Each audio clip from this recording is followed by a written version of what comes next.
অ্যাডমিশনের পরীক্ষা দিবা বা আপনি চাকরি পরীক্ষা দিবেন, সাবজেক্ট ভার্ব এগ্রিমেন্ট থেকে প্রশ্ন আসবে না বা আপনি পড়বেন না, এটা কোনোদিন হইতেই পারে না, সম্ভব না, ইম্পসিবল ইম্পসিবল ইম্পসিবল।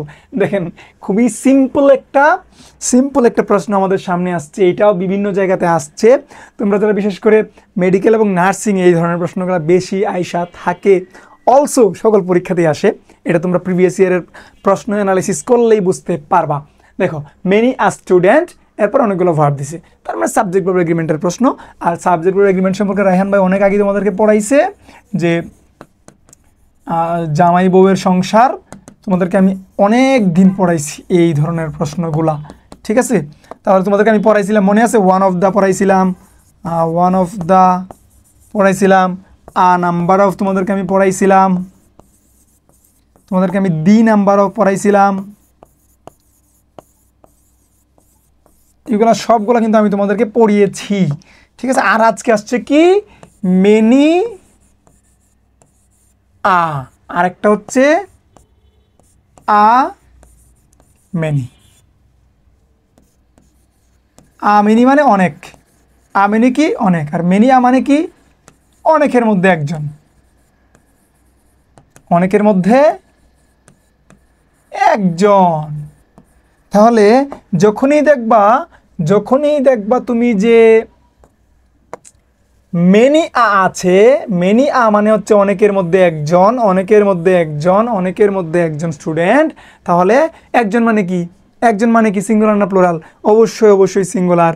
আশিক, আমার বন্ধু আশিক একজন মানে সিঙ্গুলার, পরিমণি একজন মানে সিঙ্গুলার, আর আমরা সবাই মানে কি প্লুরাল। তাহলে মেনি অনেকের মধ্যে একজন, যেহেতু একজনের নাম মেনশনই করে দিছে, তাহলে আমরা ভার্ব নিব সিঙ্গুলার।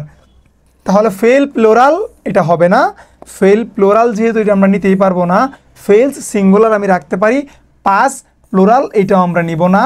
তাহলে এক অথবা দুই অথবা চার হচ্ছে অ্যান্সার। এখন এখান থেকে কোনটা নিব? এখন আমরা একটু অর্থ দেখব যে অর্থ কোনটার সাথে কোনটা সামঞ্জস্যপূর্ণ, যেটা সামঞ্জস্যপূর্ণ আমরা ওটাকেই নিব।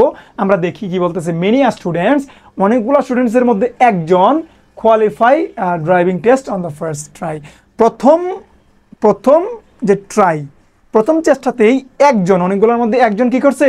ফেল করছে না পাস করছে? বলেন তো, কমন সেন্স কি বলে? যে প্রথম চেষ্টাতে মানে একজন কি করছে? অনেকের মধ্যে একজন প্রথম চেষ্টাতেই পাস করছে, নট ফেল। একজন ফেল না, অনেকেই ফেল করছে, একজন পাস করছে। তাহলে এটাও কারেক্ট, দুটোই কারেক্ট, কারণ দুটোই সিঙ্গুলার, ফেলসও সিঙ্গুলার, পাসও সিঙ্গুলার। আপনাকে একটু অর্থটা মনে রাখতে হবে, আর এখানে বেস্ট যুক্তিযুক্ত অর্থ হচ্ছে পাসেস। তাহলে আমরা অপশন নিব কোনটা? পাসেস। এটা নিব না, কারণ অনেকের মধ্যে একজন ফেল করছে না, যেমন ফার্স্ট ট্রাই একজন পাস করছে। তাহলে আশা করি এটাও আপনাদেরকে বুঝাইতে পেরেছি। সকলে ভালো থাকেন, সুস্থ থাকেন। মেনি এবং মেনি যদি আপনি ক্লিয়ার হন, অবশ্যই কমেন্টে একটু আলহামদুলিল্লাহ বলবেন। আল্লাহ হাফেজ।